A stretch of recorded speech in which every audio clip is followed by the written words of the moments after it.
आज हम आपको ले चलते हैं तमिलनाडु के श्रीरंगम मंदिर, जहां एक ऐसा रहस्य है जो विज्ञान को, समय को, सबको चुनौती देता है।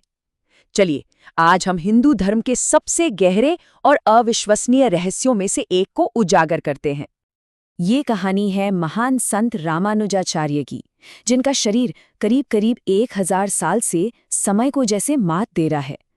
तो क्या ये कोई चमत्कार है, या कोई प्राचीन विज्ञान जिसके बारे में हम भूल चुके हैं, या फिर अटूट आस्था की शक्ति? इस अविश्वसनीय घटना को समझने के लिए हमें पहले उस महान आत्मा को समझना होगा। तो चलिए, उनकी जिंदगी के सफर में थोड़ा और गहरा उतरते हैं। रामानुज सिर्फ एक दार्शनिक नहीं थे, वो एक गुरु थे, एक समाज सुधारक थे, और उनके कामों ने, उनकी शिक्षाओं ने श्री वैष्णव परंपरा को हमेशा हमेशा के लिए बदल दिया। उनका जो दर्शन था, जिसे विशिष्टा अद्वैत कहते हैं, वो एक बहुत ही खूबसूरत आइडिया सामने रखता है। वो ये कहता है कि हाँ, हम सब उस परम शक्ति, उस ब्रह्म का हिस्सा हैं, लेकिन फिर भी हमारी अपनी एक पहचान है। सोचिए, बिल्कुल वैसे ही जैसे एक लहर है तो समंदर का ही हिस्सा, पर फिर भी एक लहर तो है ही।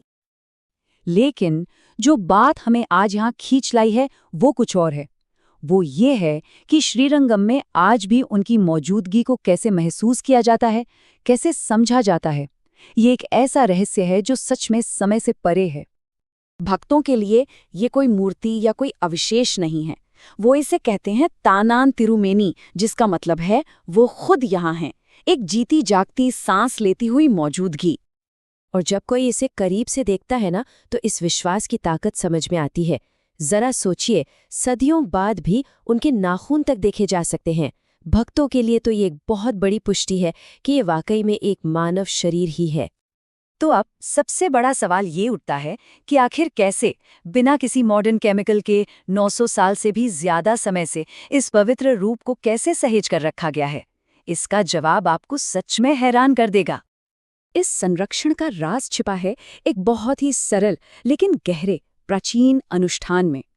ये साल में सिर्फ 2 बार किया जाता है, और इसमें सिर्फ प्राकृतिक पवित्र चीजों का इस्तेमाल होता है। ये विज्ञान और आध्यात्म का एक अद्भुत संगम है ना? और एक बात समझना बहुत जरूरी है कि ये तरीका मिस्र की मम्मी बनाने की प्रक्रिया से बिल्कुल अलग है। यहाँ कोई अंदरूनी लेप नहीं है, कोई पट्टियां नहीं है, ये कुछ और ही है, कुछ बहुत ही अनोखा। ये घटना हमें आस्था और रहस्य के एक ऐसे मोड़ पर ले आती है जहां दिव्य भौतिक चीजों से मिलता है, और ये हमें ये सोचने पर मजबूर कर देता है कि हम जो जानते हैं उसकी सीमाएं आखिर हैं क्या। अगर आप इसे आस्था की नज़र से देखें तो शरीर का खराब न होना कोई वैज्ञानिक पहेली नहीं है। इसे रामानुज की महान आध्यात्मिक शक्ति और ईश्वर की कृपा का एक साफ संकेत माना जाता है। हाँ, और ये मानना भी जरूरी है कि ये सारी समझ सदियों पुरानी भक्तिपूर्ण परंपराओं और कहानियों से आती है। आज तक इस पर कोई मॉडर्न साइंटिफिक एनालिसिस नहीं हुआ है, और इसी बात से ये रहस्य और भी गहरा हो जाता है। हालांकि परंपरा बहुत मजबूत है, लेकिन कुछ ऐतिहासिक किताबों में एक अलग कहानी भी मिलती है कि उन्हें दफनाया गया था। इससे इस रहस्य में एक और परत जुड़ जाती है। क्या ये उनका संरक्षित शरीर है, या फिर उनकी समाधि के ऊपर बनी एक पवित्र मूर्ति?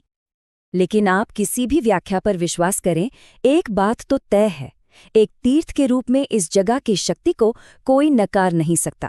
चलिए, इस अद्भुत मंदिर की भव्यता को भी थोड़ा जानते हैं। तो ये कोई हैरानी की बात नहीं है कि रामानुज ने इस विशाल मंदिर को, जिसे भूलोक वैकुंठम यानी धरती पर स्वर्ग कहा जाता है, अपनी परंपरा का केंद्र बनाया। इसकी शान उनकी अपनी विरासत को दर्शाती है। सोचिए, 900 से भी ज्यादा सालों से ये मंदिर लगातार पूजा का एक जीता जागता केंद्र रहा है। ये उनकी विरासत और उनकी शिक्षाओं का एक बहुत शक्तिशाली प्रमाण है। रामानुज की ये स्थायी उपस्थिति हमें भौतिक और आध्यात्मिक दुनिया के बीच की लकीरों पर फिर से सोचने के लिए मजबूर करती है। ये हमें ये पूछने पर मजबूर करती है कि आस्था असल में कितनी शक्तिशाली हो सकती है, और ये हमारी दुनिया को कैसे बदल सकती है।